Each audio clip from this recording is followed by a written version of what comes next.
जब मैं अपनी नीट पीजी की प्रिपरेशन कर रहा था, उस समय सबसे कम सवाल जो मेरे बनते थे, वो बनते थे सर्जरी से। सर्जरी में क्या होता था, मेरे को समझ नहीं आता था कि ईआरसीपी कब करना है, एमआरसीपी कब करना है, ट्रॉमा में क्या करना है, इसमें क्या करना है। तब मैंने सोचा कि किसको और कैसे अच्छा किया जा सकता है। इसको अच्छा करने के लिए मैंने सर्जरी को अलग अलग टॉपिक और अलग अलग सब्जेक्ट के साथ लिंक किया।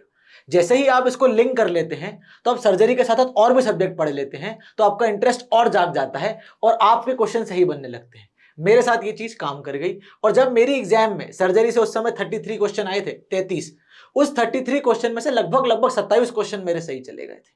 तो आज उसी अप्रोच को लेकर हम लोगों ने एक सीरीज चालू करी है, आरआरआर। इसका क्या मतलब है? Rapid recall revision. इसमें अपन क्या करते हैं, केवल पीवाईक्यूज और पीवाईटीज करते हैं, पर सब्जेक्ट वाइज नहीं रुकते।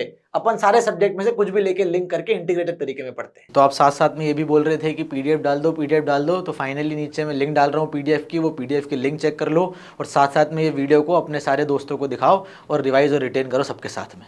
तो सबसे पहले अपन क्वेश्चन सॉल्व करने का ट्राई करते हैं, सब्जेक्ट्स पढ़ते हैं। सबसे ज्यादा सवाल आते हैं भैया आपके एटीएलएस से। एटीएलएस का मतलब क्या होता है? Advance trauma life support. कुछ ना कुछ एक दो क्वेश्चन तो आपको इससे मिलेंगे ही मिलेंगे आपके पेपर में। अब आज इतने कॉन्सेप्ट क्लियर करके जाओ अपने कि सारे क्वेश्चन सही कर दो। क्या पूछते हैं सबसे पहले? तो इसमें A B C D E होता है। ए का मतलब एयरवे होता है, बी का मतलब ब्रीदिंग होता है, सी का मतलब सर्कुलेशन, डी का डिसेबिलिटी और ई से एक्सपोजर या एनवायरमेंट। आप सबको पता है। क्वेश्चन क्या पूछते हैं? एयरवे से क्या क्वेश्चन आ सकता है कि एयरवे में आपको जॉ थ्रस्ट देना है और सी कॉलर स्पाइन की एक फोटो दे देंगे तो वो पहचानना है। ब्रीदिंग में आपको अगर टेंशन न्यूमोथोरेक्स की हिस्ट्री दी है तो आपको पता होना चाहिए कि आपको उसकी इमरजेंसी में क्या करना है, निडल घुसाना है। निडल कौन सी इंटरकोस्टल स्पेस में घुसाना है? सेकंड इंटरकोस्टल स्पेस में घुसाना है। सर्कुलेशन में आपको क्या पता रखना है कि सर्कुलेशन में सबसे पहले आपको IV access 2 large bore cannula डाल देना है उसमें, और हमेशा 3:1 रूल याद रखना है। 3:1 रूल का क्या मतलब होता है कि आपको हर 1 ml ब्लड लॉस में आपको 3 ml का क्रिस्टलाइड लगाना है, चाहे आप एनएस लगाओ कि रिंगर लेक्टेट लगाओ। और एक और चीज डिसेबिलिटी में आपको पता रखना है कि जीसीएस अगर लेस देन 8 हुआ तो आपको इंट्यूबेट करना ही करना है। उसके साथ साथ में हाइपोथर्मिया अगर होता है तो उससे मोर्टेलिटी के चांसेस बढ़ जाते हैं। सवाल क्या पूछा जाता है, आपको याद क्या रखना है, अब समझ के जाओ। अगर उसमें क्वेश्चन में दिया कि ट्रॉमा की हिस्ट्री है और मरीज का जीसीएस लेस देन 8 है, तो तुरंत आपको इंट्यूबेट करना है मरीज को। उसके बाद अगर आप सबसे पहली इन्वेस्टिगेशन जो इसमें करते हैं वो फास्ट ही करते हैं। अगर मरीज का फास्ट पॉजिटिव आए और मरीज अनस्टेबल है तो आपको अगली स्टेप क्या करना है? तो आपको अगली स्टेप सिलेक्ट करना है लेप्रोटमी। उसके बाद अगर मरीज को टेंशन न्यूमोथोरेक्स है तो मैंने आपको बता ही दिया है कि मरीज का आपको निडल डिकम्प्रेशन करना है। कौन सी इंटरकोस्टल स्पेस में करना है? सेकंड इंटरकोस्टल स्पेस पे। जैसे ही आप सेकंड इंटरकोस्टल स्पेस सही करने लगे, वो उन लोगों ने और दिमाग लगाना चालू किया कि अब इससे पूछ लो कि सेकंड इंटरकोस्टल स्पेस तो ठीक है, पर कौन सी लाइन में आपको निडल डिकम्प्रेस करना है? तो अब आपको लाइन भी पता रखना है कि मिड क्लेविकुलर लाइन में आपको निडल से डिकम्प्रेशन करना है। उसके बाद है कि अगर मरीज को हाइपोटेंशन हुआ है आफ्टर ट्रॉमा के बाद, तो आप मान के चले कि मरीज को लगभग लगभग हेमरेज है अंटिल अदरवाइज कुछ और दूसरा प्रूव हो जाए। अगर hypotension after trauma is equals to haemorrhage. और उसके बाद पता रखो कि स्पाइनल इंजरी अगर मरीज को हुई है तो जॉ थर्स्ट देना है, हेड टिल्ट चिन लिफ्ट नहीं करना है। आपको एक हिस्ट्री दे देंगे कि मरीज को स्पाइनल इंजरी हुई है, इन दोनों में से कौन सी प्रोसीजर करना है, तो याद रखना कि चिन लिफ्ट और हेड टिल्ट नहीं करना है। What you have to do is you have to do jaw thrust. इतना आपको पता रखना है। अब अपन ने यहाँ पे सबसे इंपॉर्टेंट चीज पढ़ी, सबसे पहली इन्वेस्टिगेशन पढ़ी, वो थी फास्ट। फास्ट का क्या मतलब होता है? Focused assessment with sonography for trauma. Fast से बहुत इंपॉर्टेंट और बहुत सिंपल सिंपल सवाल आ जाते हैं, उसको अपन समझ के जाते हैं। फास्ट से क्या पता रखना है? ये कैसी, आपका सोनोग्राफी नाम में आ गया तो इट इज अल्ट्रासोनोग्राफी। किसके लिए होता है? इंटरनल ब्लीडिंग जानने के लिए होता है। और कौन कौन से 4 व्यूज होते हैं, 4 व्यूज की फोटो दे देते हैं, उसमें आपको पता रखना है कौन कौन से व्यूज हैं। पेरीहिपैटिक, पेरिस्प्लेनिक, पेल्विस और पेरिकार्डियम। ये फोटो अगर दे सकते हैं तो आपको समझ में आ जाना चाहिए कि कौन कौन से व्यूज हैं। पेरीहिपैटिक, कार्डियक, पेरिस्प्लेनिक और पेल्विस, ये 4 व्यूज हो सकते हैं। उसके बाद आपको इसमें पता रखना है कि अगर फास्ट पॉजिटिव है मरीज और साथ में हाइपोटेंशन है तो आपको मरीज की इमरजेंसी में लेप्रोटमी करनी है। आपको ऐसा केस सिनेरियो दे दिया जा सकता है कि भैया हाँ, आपका मरीज आया ट्रॉमा के बाद जैसे मरीज देखा उसका बीपी कम आया, आपने फास्ट किया, फास्ट पॉजिटिव आ गया, what will be your next step? Your next step will be emergency laparotomy. ये आपको पता रखना है। उसके बाद फास्ट नेगेटिव है अगर मरीज का और मरीज शॉक में है, then you should suspect what? You should suspect कि रेट्रोपेरिटोनियल ब्लीड हुआ है। 2 इंपॉर्टेंट क्वेश्चन है, ये उल्टे सीधे घुमा के पूछे जाते हैं। एक तो फास्ट पॉजिटिव दे दे, साथ में हाइपोटेंशन दे दे, तो आपको लेप्रोटमी करना है। उसके बाद एक फास्ट नेगेटिव कहीं लिखा है आपके क्वेश्चन में और शॉक दे दिया मरीज को, कि शॉक की हिस्ट्री दे दी, तो आपको समझ जाना चाहिए कि मरीज को क्या हो सकता है, रेट्रोपेरिटोनियल ब्लीड हो सकती है। जैसे ही आपने फास्ट देखा, आपको समझ में आ जाना चाहिए कि ट्रॉमा से और किससे सवाल हो सकते हैं, ट्रॉमा में और किस टॉपिक से सवाल पूछे जा सकते हैं। Chest trauma is very important. Chest trauma क्यों इंपॉर्टेंट है? अपन ने टेंशन न्यूमोथोरेक्स पढ़ा, इसलिए चेस्ट ट्रॉमा उठा रहे हैं, लिंक करके पढ़ना है, इंटीग्रेट करके पढ़ना है। इसमें सबसे पहली चीज क्या देखना है, अगर आपके पास मरीज ऐसा प्रेजेंट किया कि ट्रॉमा की हिस्ट्री है, ट्रॉमा की हिस्ट्री के बाद ये तीन इंपॉर्टेंट चीज दे दी, मरीज का बीपी कम है, जुगुलर वेन जो है वो डिस्टेंडेड है, मतलब इंक्रीज जेवीपी है, और ट्रकिया जो है एक तरफ शिफ्ट हो गई है, तो उसको आप क्या बोलेंगे? ट्रकिया दूसरी साइड शिफ्ट हो गई है मतलब, तो उसको आप क्या नाम देंगे? ट्रायड को। इसको आपको बोलना है कि आपका जो मरीज है वो किसमें है? टेंशन न्यूमोथोरेक्स में है। उसके बाद एक इंपॉर्टेंट चेस्ट ट्रॉमा में चीज आपको याद रखना है, फ्लेल चेस्ट नाम की चीज होती है। फ्लेल चेस्ट का मतलब क्या होता है? More than equal to 2 fracture in more than equal to 2 adjacent ribs होना चाहिए, तो उसको आपको फ्लेल चेस्ट कहते हो। फ्लेल चेस्ट में एक इंपॉर्टेंट चीज देखने मिलती है, वो है पैराडॉक्सिकल चेस्ट वॉल का motion.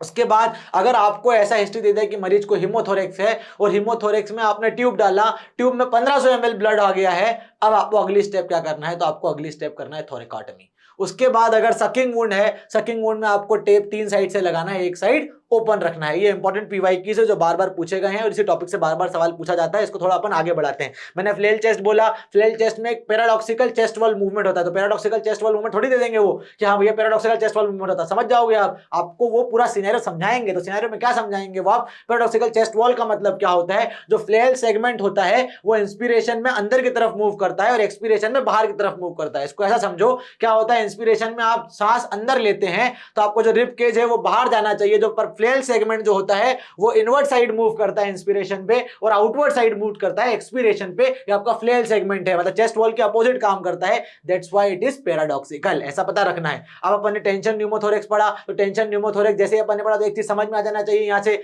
Whenever tension pneumothorax comes in your mind always compare it with what? Always compare it with cardiac tamponade. कैसे डिफरेंशिएट करोगे इसको कार्डियक टेम्पोनार्ड से? कार्डियक टेम्पोनार्ड में क्या होता है? इंपॉर्टेंट चीज, कार्डियक टेम्पोनार्ड में होता है बेक्स ट्रायड। बेक्स ट्रायड सवाल में नहीं दे देंगे क्योंकि आप समझदार हो, लिख दोगे कार्डियक टेम्पोनार्ड, तो वो आपको ट्रायड देंगे बेक्स ट्रायड का। बेक्स ट्रायड में क्या होता है? बीपी कम होता है, जेवीपी बड़ा हुआ था और मफल्ड आउट साउंड्स देखने मिलते हैं, और साथ साथ में पल्सस पैराडॉक्सस नाम की चीज होती है। पल्सस पैराडॉक्सस का मतलब क्या होता है? नॉर्मली भैया आप सिस्टोलिक बीपी जब नापते हैं तो इंस्पिरेशन के टाइम पे सिस्टोलिक बीपी जो है थोड़ा सा बढ़ जाता है, 10 mm तक, 10 mmHg तक बढ़ता है, पर अगर उससे ज्यादा बढ़ जाए तो दैट इज पल्सस पैराडॉक्सस। तो कार्डियक टेम्पोनार्ड में आपको इंपॉर्टेंट ट्रायड क्या दे देंगे? डिक्रीज्ड बीपी, जेवीपी और मफल्ड साउंड्स, और साथ में होगा पल्सस पैराडॉक्सस। आपने अभी तक सिर्फ ऐसा ही पढ़ा होगा, पर वो लोग इसको और थोड़ा सा एक लेवल आगे ले गए और वो बताने लगे, थोड़ा आपसे डीप में नॉलेज पूछने लग गए, तो इसके सवाल जैसा अभी तक मैंने समझाया शायद उससे सॉल्व नहीं हूं, अब मैं जो बताऊंगा उससे सॉल्व होंगे। कैसे होंगे? जो बेक्स ट्रायड होता है वो टेंशन न्यूमोथोरेक्स में भी कभी कभी प्रेजेंट हो सकता है,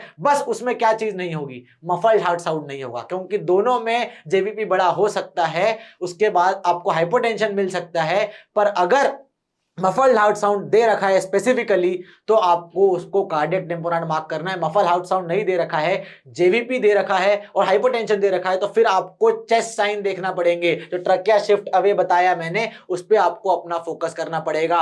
हाइपर रिजोनेंस की हिस्ट्री है उस पे आपको फोकस करना पड़ेगा। This is how you will solve tension pneumothorax और कार्डियक टेम्पोनार्ड वाला। जेवीपी और हाइपोटेंशन दोनों में बड़ा हो सकता है, हाइपोटेंशन मिल सकता है दोनों में, जेवीपी बड़ा हो सकता है दोनों में। उसके साथ साथ में पल्सस पैराडॉक्सस जो है वो भी दोनों में हो सकती है। तो इंपॉर्टेंट चीज यहां से क्या सीख कर गए? अगर चेस्ट साइन है, हाइपर रेजोनेंस वगैरह है, तो then it is what? Then it is tension pneumothorax. अगर मफल्ड आउट साउंड है then it is cardiac tamponade. सिर्फ एक वर्ड पकड़ना है आपको, उससे ही आप क्वेश्चन सॉल्व कर पाओगे। टेंशन न्यूमोथोरेक्स में और क्या क्या साइन देखने मिलेंगे आपको?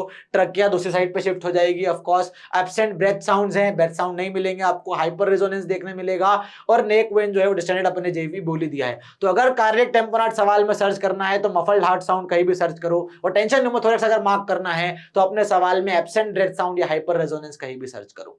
उसके साथ साथ में आपको अब देखना है कि टेंशन न्यूमोथोरेक्स मैंने आपको बताया, सबसे पहले आपको टेंशन न्यूमोथोरेक्स में क्या करना है? मरीज का इमीडिएट निडल डिकम्प्रेशन करना है। निडल डिकम्प्रेशन कौन सा इंटरकोस्टल स्पेस पे करना है? सेकंड इंटरकोस्टल स्पेस पे करना है। लाइन में मैंने बता दिया आपको मिड क्लेविकुलर लाइन पे करना है। उसके बाद क्या करना है? उसके बाद आपको चेस्ट ट्यूब जो डालना है, तो चेस्ट ट्यूब कौन से इंटरकोस्टल स्पेस में डालते हो? Chest tube fifth intercostal space में डालते हो, और कौन सी लाइन पे डालते हो? मिड एक्सिलरी लाइन पे डालते हो। सवाल दोनों पे पूछा गया है, याद रखो। अगर निडल डिकम्प्रेशन करना है तो second intercostal space mid clavicular line, अगर आपको उसके बाद चेस्ट ट्यूब डालना है तो मिड एक्सिलरी लाइन में डालना पड़ेगा, और कौन सी intercostal space? Fifth intercostal space में डालना पड़ेगा। This is how you will differentiate और this is how you will mark the answer कि निडल डिकम्प्रेशन पूछा है कि चेस्ट ट्यूब का पूछा है, वरना आप उल्टा कर सकते हैं। एक सवाल पे पूरा आपकी रैंक इधर से उधर हो सकती है, इसलिए ध्यान देना है। अब अपन ने करेक्ट टेम्पोनाड बोला, करेक्ट टेम्पोनाड में मफल्ड हाउट साउंड आपको समझ में आ जाएंगे। अब जैसे ही मफल्ड हाउट साउंड देखना, आपने करेक्ट टेम्पोनाड मार्क करना चालू कर दिया, तब वो पूछने लगे कि करेक्ट टेम्पोनाड आपने पहचान लिया, अब इसका आपको ट्रीटमेंट क्या करना है। तो अगर इमरजेंसी में मरीज आया है, अनस्टेबल पेशेंट है, तो आपको अगली चीज क्या मार्क करना है, वो आंसर मार्क करना है आपको, पेरिकार्डियोसेंटेसिस आपको करना पड़ेगा उस मरीज का। अब अपन ने इसमें जेवीपी इतना बोल दिया कि भाई टेंशन न्यूमो में भी बढ़ता है, कार्डियक टेम्पोनाड में भी बढ़ता है, तो क्या केवल जेवीपी इन्हीं में बढ़ता है या कम ज्यादा होता है? JVP is also very important topic. तो जैसे मैं लिंक करने का बोल रहा था, सर्जरी से let's jump to medicine, why? क्योंकि जेवीपी आया, तो जेवीपी से सब पढ़ कर जाओ। क्या सवाल पूछा जा सकता है? जेवीपी जो होता है कार्डियक टेम्पोनाड में बड़ा होता है, टेंशन न्यूमोथोरेक्स में बड़ा होता है। कैसे डिफरेंशिएट करोगे? कार्डियक टेम्पोनाड में मफल्ड हार्ट साउंड है, टेंशन न्यूमोथोरेक्स में क्या है, चेस्ट के साइन है। राइट हार्ट फेलियर में भी जेवीपी बड़ा होता है, पर साथ साथ में राइट हार्ट फेलियर में क्या मिलेगा आपको? पेरिफेरल एडिमा की हिस्ट्री रहेगी। मैसिव पल्मोनरी एम्बोलिज्म में भी जेवीपी जो है वो बड़ा रह सकता है, पर साथ साथ में मैसिव पल्मोनरी एम्बोलिज्म में क्या हिस्ट्री देंगे आपको? वो सडन डिस्निया की हिस्ट्री देंगे। एक वर्ड की हिस्ट्री लिख रखी है मैंने, एक वर्ड याद रखना। अगर मैसिव पल्मोनरी एम्बोलिज्म देते तो ऐसी हिस्ट्री देते कि भैया मरीज लंबे समय से फ्लाइट पे था, फ्लाइट के उतरना है, सडन चेस्ट पेन और डिस्निया हो गया मरीज को, और जेवीपी रेज्ड है, then it is pulmonary embolism. अगर कंस्ट्रक्टिव पेरिकार्डिटिस आपको मार्क करना है आपके आंसर को, तो क्वेश्चन में क्या हिस्ट्री रहेगी? टीबी की हिस्ट्री दे देंगे, जेवीपी बड़ा रहेगा और कुस्मॉल साइन पॉजिटिव रहेगा। कुस्मॉल साइन क्या होता है? कुस्मॉल साइन का मतलब होता है कि इंस्पिरेशन पे जेवीपी बढ़ रहा है। अगर इंस्पिरेशन पे जेवीपी बढ़ रहा है मतलब कुस्मॉल साइन पॉजिटिव है, और अगर मरीज को कहीं भी टीबी की हिस्ट्री दे रखी है, तो आंसर क्या है? कंस्ट्रक्टिव पेरिकार्डिटिस है। ये सारे केसेस में क्या हो सकता है? ये सारे केसेस में जेवीपी बढ़ सकता है। अब जेवीपी घट भी तो सकता है। जेवीपी दो इंपॉर्टेंट कंडीशन में घटता है, एक है हाइपोवोलेमिया शॉक और एक होता है सेप्टिक शॉक। दोनों शॉक को कैसे डिफरेंशिएट करोगे? दोनों में जेवीपी कम होगा। सेप्टिक शॉक में आपको फीवर देखने मिलेगा, और जो हाइपोवोलेमिक शॉक होगा उसमें फीवर देखने नहीं मिलता है। उसके साथ साथ में क्या देखने मिलेगा आपको? हाइपोवोलेमिक शॉक में आपको फ्लैट नेक वेन्स देखने मिलेंगी।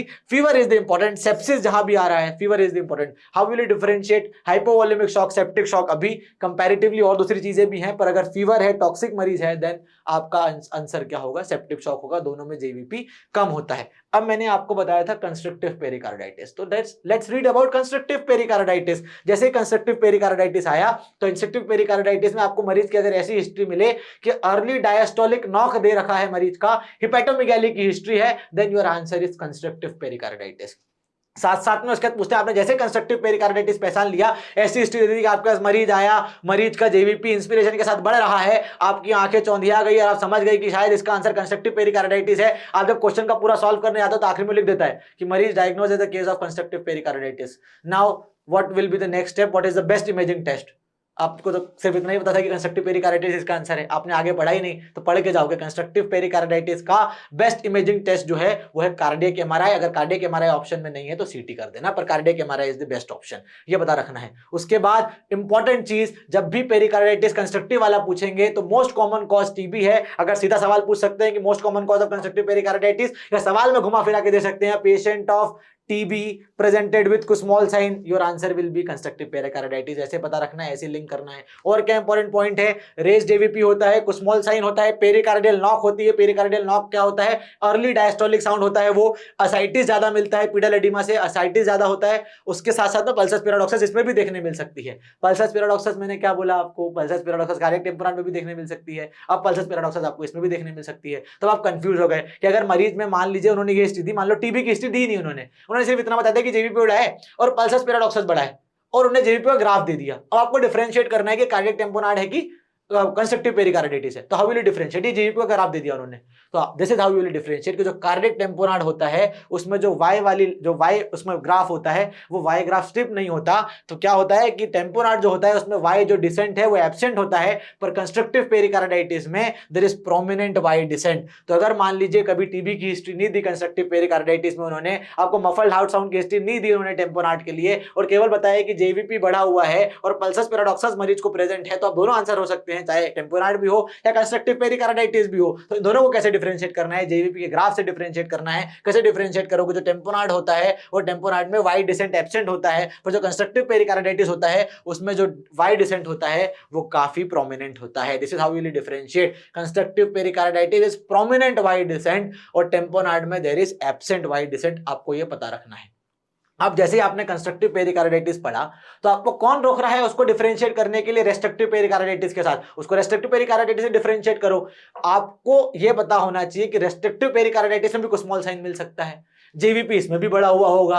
अब आप कैसे डिफरेंशिएट करोगे सवाल में कि रेस्ट्रिक्टिव है कि कंस्ट्रक्टिव है, आप बताइए। अब इसको डिफरेंशिएट करेंगे पेरिकार्डियल नॉक से, जो मैंने आपको हिस्ट्री दी थी। Early diastolic sound, early diastolic sound अगर आपके क्वेश्चन में है then it is constrictive pericarditis, पर अर्ली डायस्टोलिक साउंड आपके क्वेश्चन में नहीं है और स्मॉल साइन पॉजिटिव है then it is restrictive pericarditis. ये आपको पता रखना है। साथ साथ में ये भी पता रखो कि ब्रेन नेट्रियोरेटिक पेप्टाइड अगर सवाल में दे रखा है और that brain natriuretic peptide is high then your answer will be restrictive pericarditis. तो अब मैं आपको समझाता हूं सवाल कैसे दे सकते हैं और आपको क्या आंसर मार्क करना है। पहले रेस्ट्रिक्टिव पेरिकार्डिटिस की चेक कर लो।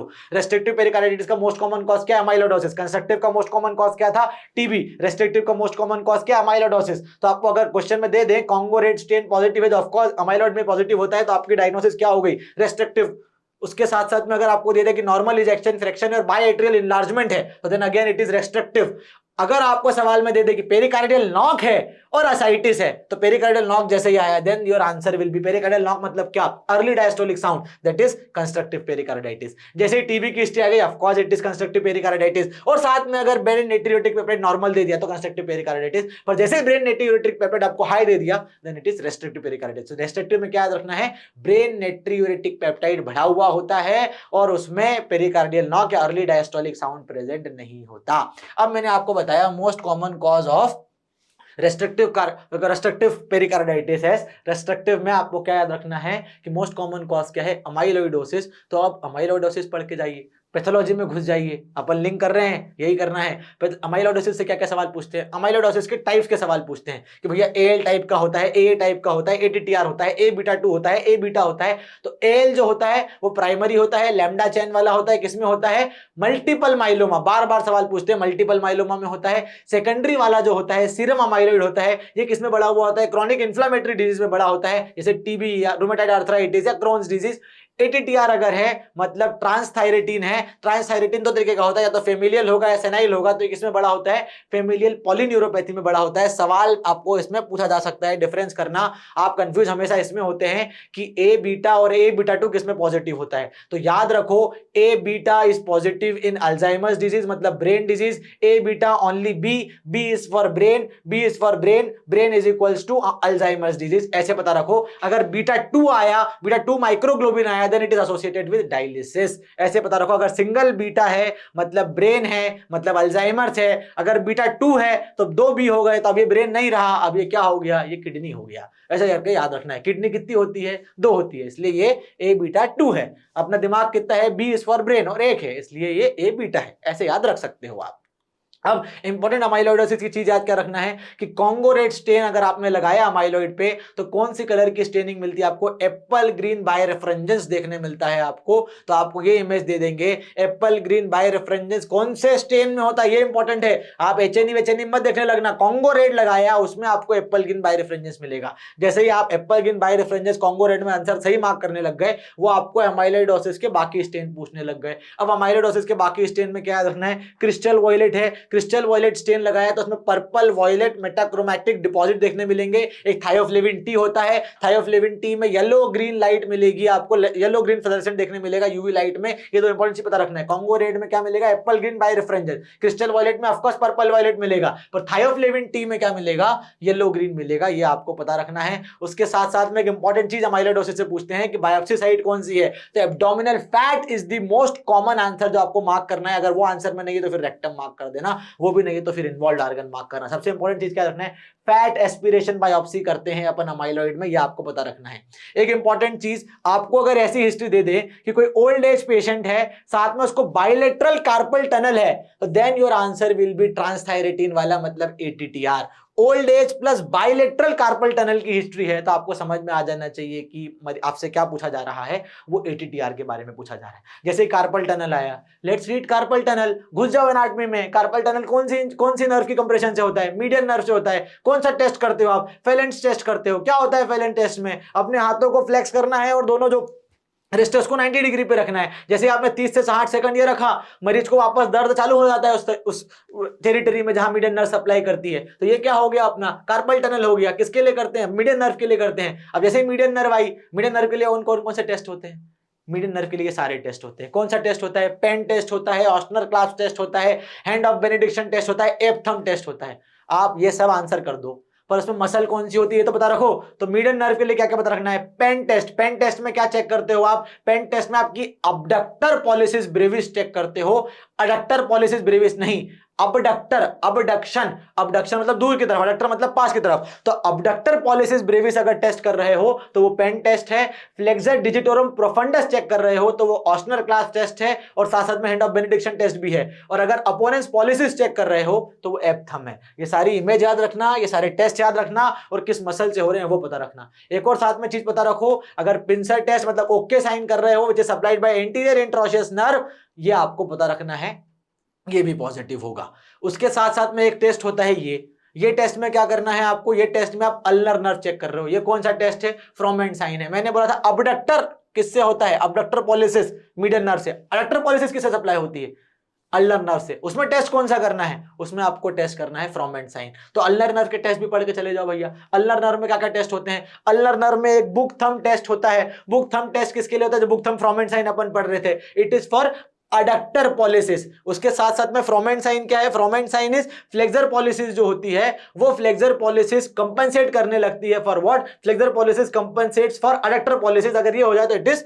फ्रोमेंट साइन। और अगर सिर्फ अडक्टर पॉलिसिस टेस्ट करना है तो it is book thumb test. एक इंपॉर्टेंट चीज पता रखो कि जो आपकी पामर इंट्रोसाइज होती है और डॉर्सल इंट्रोसाइज होती है, तो एक निमोनिक सबको अपने जीवान पे रटा हुआ होता है, दिस इज पैड और डैब। पामर इंट्रोसाई का मतलब क्या होता है, पैड मतलब क्या, पामर इंट्रोसाई, एड मतलब अडक्शन, डैब का मतलब क्या, डी इज फॉर डॉर्सल इंट्रोसाई, एब मतलब अडक्शन, पैड मतलब पामर वाली इंट्रोसाई जो होती है वो अडक्शन करवाती है, डैब मतलब डॉर्सल वाली इंट्रोसाई जो होती है वो अबडक्शन करवाती है, मतलब बाहर अपनी उंगलियां करवाती है। इसलिए कार्ड टेस्ट के लिए आपको क्या करना है, कार्ड टेस्ट किसके लिए होता है, पामर इंट्रोसाई के लिए होता है। कार्ड टेस्ट में आप क्या करते हो, दो उंगलियों के बीच में कार्ड फंसा के रखते हो, जो एग्जामिनर रहता है वो कार्ड को खींचने की कोशिश कर रहा होता है, तो आप इसमें क्या कर रहे हो, कार्ड को उंगलियों के बीच में फंसा के रखना है। आपको कार्ड को उंगलियों के बीच में फंसा के रखना है, तो आपको कौन सी मसल को एक्टिवेट करना है, पामर इंट्रोसाई को आपको एक्टिवेट करना है। ऐसे ही उसका उल्टा हो गया इगावा टेस्ट, तो इगावा इज फॉर डॉर्सल इंट्रोसाई। पैड और डैब इंपॉर्टेंट चीज है, याद रखना। जैसे ही अल्नर नर्व पढ़ा, यहां से घुस जाओ कि अगर आपको रेडियल नर्व की इंजरी हुई तो रेडियल नर्व में क्या होगा, रेडियल नर्व में होगा रिस्ट ड्रॉप। फुट ड्रॉप कौन सी नर्व की कंप्रेशन से होता है या प्रॉब्लम से होता है, कमेंट बॉक्स में लिखकर बता देना मेरे को। अब एक इंपॉर्टेंट चीज अमाइलॉइड की ये पता रखो कि अगर आपको सवाल में दे दें कि मरीज को मैक्रोग्लॉसिया है और नेफ्रोटिक सिंड्रोम है, तब कौन से टाइप का अमाइलॉइड है, तो आपको पता रखना है कि एएल टाइप का अमाइलॉइड है। ये आपको इंपॉर्टेंट यहां से पता रखना है, प्राइमरी अमाइलॉइड है, मतलब कोई कैंसर की तरफ जा रहे हैं अपन। Macroglossia plus nephrotic syndrome. अब जैसे आपने हम मैक्रोग्लासिया देखा, मैक्रोग्लासिया मतलब इनलार्ज टंग, जैसे इनलार्ज टंग देखा तो आपके दिमाग में चीजें घूम जाना चाहिए कि और कौन कौन सी बीमारी में इनलार्ज टंग होती है। तो मैक्रोग्लासिया आल्सो सीन इन व्हाट, मैक्रोग्लासिया आपको बेकविथ विडमैन सिंड्रोम में देखने मिलता है। Beckwith syndrome, Beckwith Wiedemann syndrome मतलब क्या होता है भैया, उसमें आपको दे देंगे एक बच्चा है, उसको हेमी हाइपरप्लेजिया है, मतलब एक साइड की बॉडी ज्यादा बड़ी हुई है, ओम्फेलोसील या अम्बिलिकल हर्निया है, और साथ साथ में विल्म्स ट्यूमर की हिस्ट्री दे देंगे। विल्म्स ट्यूमर मतलब नेफ्रोब्लास्टोमा, मतलब क्या, इमेज में आपको इसमें से कुछ भी दे सकते हैं। मैक्रोग्लॉसिया दे दिया, लेटरलाइज ओवरग्रोथ मतलब एक साइड की हेमी हाइपरट्रॉफी है, उसके साथ साथ में अम्बिलिकल हर्निया है। अगर ये तीन चीजें देखने मिल रही हैं और आपको पूछा कि इस मरीज में मोस्ट कॉमन ट्यूमर कौन सा होगा, तो आपको आंसर मार्क करना है विल्म्स ट्यूमर, क्योंकि डायग्नोसिस क्या है, बेकविथ विडमैन सिंड्रोम है। अब जैसे ही विल्म्स ट्यूमर आपने यहां से पढ़ा तो विल्म्स ट्यूमर की चीज पढ़ते जाओ। Wilms tumour is the most common renal tumour in kids. अगर ऐसा सवाल पूछा जाए कि most common renal tumour kids में कौन सा है, तो इट इज विल्म्स ट्यूमर। अब साथ साथ में मोस्ट कॉमन और भी ट्यूमर पढ़ के जाओ भाई। और क्या होता है, हिपेटोब्लास्टोमा क्या है, most common primary malignant liver tumour, कोई पूछे तो वो हिपेटोब्लास्टोमा है बच्चों में। क्या है, most common primary malignant liver tumour. Malignant liver tumour most common कौन सा है, हिपेटोब्लास्टोमा बच्चों में। रीनल ट्यूमर कौन सा है, विल्म्स।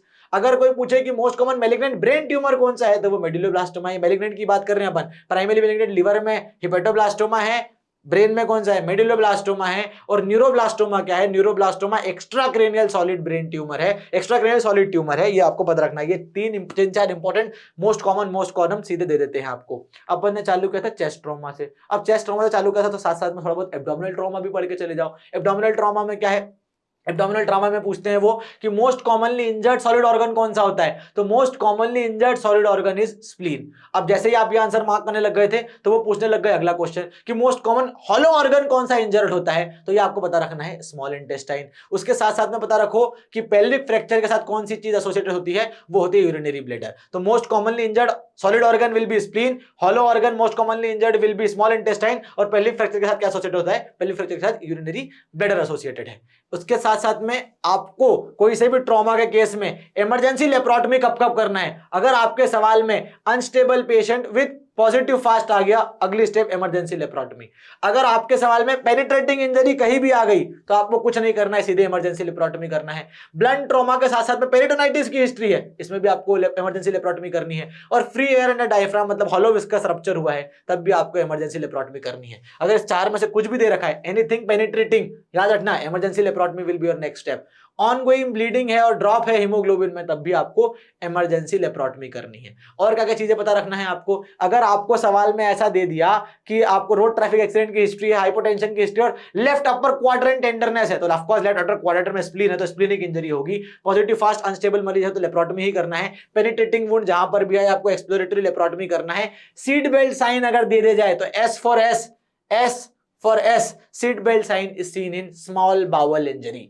अगर आपको पेल्विक फ्रैक्चर की हिस्ट्री दे दे और इनेबिलिटी टू वॉइड की हिस्ट्री अगर मिली है, inability to void there is pelvic fracture, then you have to remember bladder rupture. आपको इसको डिफरेंशिएट करना है यूरेथ्रल इंजरी से, तो यूरेथ्रल इंजरी में क्या हिस्ट्री देंगे आपको वो कि ब्लड मिएटस पे होता है, blood at meatus and high riding prostate अगर दे रखा है then it is urethral injury. अब जैसे ही आपको एक चीज देखना है कि ट्रॉमा जो होता है एब्डोमिनल का, उसमें आपको पहली step first line for unstable patient is fast, पर अगर वो पूछ ले कि मरीज स्टेबल हो गया, अब गोल्ड स्टैंडर्ड ट्रीटमेंट कौन सा करवाना है, गोल्ड स्टैंडर्ड इन्वेस्टिगेशन कौन सी करवाना है, तो आपको समझ में आ जाना चाहिए कि आपको कौन क्या करवाना है। अब सीईसीटी करवाना है, अनस्टेबल के लिए फास्ट करवाना है, पर गोल्ड स्टैंडर्ड स्टेबल मरीज में क्या है, सीईसीटी है। अपन ने चालू कहां से किया था, ट्रॉमा से, एंड कहां से किया, वापस ट्रॉमा पे। चालू कहां से किया था, फास्ट पे, एंड कहां पे किया, वापस फास्ट पे। पर बीच में मेडिसिन में भी हुआ है, पैथोलॉजी में भी हुआ है, थोड़ा बीच में फार्मा वार्मा भी देख लिया अपन ने। तो ऐसे लिंक करके पढ़ना होता है, ऐसे लिंक करके पढ़ोगे तो अच्छे से रिटेन कर पाओगे। अब कमेंट बॉक्स में लिखकर बताओ कि आपको आगे और कौन कौन से टॉपिक्स पढ़ना है, और हाँ जरूर इसको अलग अलग ग्रुप में शेयर करो। Thank you.